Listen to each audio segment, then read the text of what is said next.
Hello and welcome. I'm Advocate Aditi from ILMS Academy, the Institute of Legal and Management Studies. Today's session is about one of the most nuanced topics in workplace compliance, false complaints under the POSH Act. We'll explore what the law says, what happens when a complaint is found to be false, and how organizations can ensure a fair process for everyone.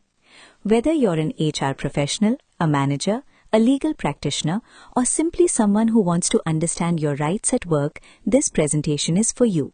Let's get started. Before we dive into false complaints, let's set the foundation. The POSH Act, the Prevention of Sexual Harassment at Workplace Act, was enacted in 2013. It's rooted in the Supreme Court's landmark Vishakha Guidelines from 1997. This law has a very wide scope. It covers government offices, private companies, and even unorganized sector workplaces. Importantly, it protects not just permanent employees but also contractual staff, interns, trainees, and visitors. And any organization with 10 or more employees is legally required to set up an Internal Complaints Committee or ICC. That's the body responsible for handling complaints, including evaluating whether a complaint is genuine or false. With that context in place, let's move on. So, what exactly is a false complaint under the POSH Act? Simply put, it's an accusation of sexual harassment that has no real factual basis. The law recognizes three types. First, fabricated claims, where someone knowingly makes up an incident entirely. Second, exaggerated claims, where a real interaction is blown out of proportion to look like harassment. And third, misunderstandings, where a complaint arises from genuinely misreading someone's behavior. Now here's the most important thing I want you to remember from this slide. A complaint is not automatically false just because it wasn't proven. The law is very clear that malicious intent must be positively established before any action can be taken against the person who filed the complaint. This is a crucial safeguard that protects genuine complainants. Now, let's talk about what actually happens when a complaint is found to be false and malicious. Section 14 of the POSH Act deals with this directly. The ICC, after conducting a proper inquiry, can recommend action against the complainant. This could range from a written apology and a warning on record to withholding of promotions or increments, transfer, or even termination in the most serious cases. The falsely accused person may also be entitled to compensation. Now, beyond the POSH Act itself, criminal action can also follow under the Indian Penal Code. Section 499 deals with defamation and Section 191 deals with giving false evidence. Civil suits for damages are also possible. But on the green side, and this is equally important, none of this can happen just because a complaint was unproven. These protections only kick in when malicious intent is clearly established. The POSH Act is not just about protecting complainants. It has strong safeguards for the accused too, and this is often overlooked. Let me walk you through the 6 key protections. First, the presumption of innocence. The accused is innocent until proven guilty, and the burden of proof lies with the complainant. Second, the right to due process. The accused must be given a full and fair hearing with the opportunity to present evidence and cross-examine witnesses. Third, strict confidentiality. The identity of the accused is protected throughout. Fourth, no adverse action during the inquiry. An employer cannot demote, transfer, or take any punitive action against the accused while the investigation is still ongoing. Fifth, the right to appeal. The accused can challenge the ICC's findings within 90 days. And sixth, the right to compensation if the complaint is found to be false and malicious. These 6 protections collectively ensure that the process is fair and just for everyone involved. Let's walk through how the ICC actually handles a complaint step by step. Step 1.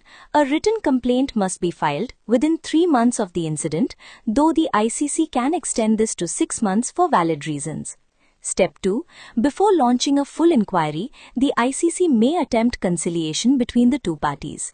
Importantly, no monetary settlement is allowed at this stage. Step 3. If conciliation doesn't work, a formal inquiry begins. This must be completed within 60 days with both parties heard separately and given full opportunity to present evidence. Step 4. The ICC then submits its findings and recommendations to the employer within 10 days of completing the inquiry. And Step 5. The employer is legally bound to act on those recommendations within 60 days. This includes taking action against the complainant if the complaint was found to be false and malicious. Throughout all 5 steps, the ICC must maintain neutrality, confidentiality, and adherence to natural justice. Let's look at how the ICC is structured and the principles it must follow. The committee must have at least 4 members. The presiding officer must be a senior woman employee. There must be at least 2 other employees who are committed to women's welfare. And critically, there must be 1 external member, typically from an NGO or with a legal background. This external presence helps prevent internal bias. At least half the members must be women. Now 3 core principles govern how the ICC conducts an inquiry. First, confidentiality. The identities of both parties and all proceedings must be kept strictly private. Second, the right to be heard. Both sides get equal and fair opportunity to present their case. Third, neutrality. No ICC member with a conflict of interest can participate. These aren't optional guidelines, they are legal requirements. Now let's look at the 3 most important judicial decisions that have shaped the POSH framework. The first and most foundational is Vishakha v. State of Rajasthan from 1997. This landmark Supreme Court judgment established the Vishakha Guidelines, the direct precursor to the POSH Act. It stressed that workplaces must have a fair, confidential and unbiased process for handling harassment complaints. The second case, Medha Kotwal Lele v. Union of India in 2013, reinforced mandatory compliance with the Vishakha Guidelines and pushed for wider implementation across all sectors. And the third, more recent case, Oriano Fernandez v. State of Goa in 2023, highlighted that procedural violations in ICC inquiries are alarmingly common in India. The Supreme Court firmly reaffirmed that natural justice principles cannot be compromised. Taken together, these cases tell us fairness is not optional, it is the law. Let's bring everything together with practical takeaways. 1 set for organizations, 1 for employees. For organizations, train your ICC members regularly, not just once. Have a clear, written anti-harassment policy in place. Maintain strict confidentiality at every stage. Never take adverse action against the accused while an inquiry is pending. Investigate every complaint objectively. Don't dismiss it casually, but don't assume guilt either. And document everything meticulously. For employees, file complaints in good faith only. Understand that false, malicious complaints carry real legal consequences. Know your rights on both sides of a complaint. Keep records of relevant incidents, communications, and potential witnesses. Cooperate fully with the ICC. And if you believe a false complaint has been filed against you, seek legal advice promptly. Remember, the POSH Act exists to protect genuine victims of harassment. Using it maliciously undermines the protection it offers to everyone. And that brings us to the end of today's session. Let me do a quick recap of what we've covered. The POSH Act is designed to create safe, fair workplaces for everyone. While it primarily protects complainants, it also has strong provisions to deal with false and malicious complaints.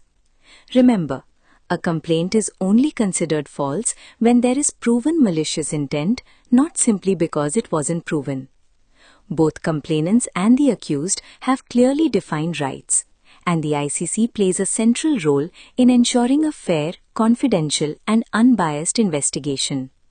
If your organization wants to go deeper on this subject, or if you want to become a certified POSH trainer yourself, I strongly encourage you to check out our certificate program in Train the Trainer for POSH at ILMS Academy.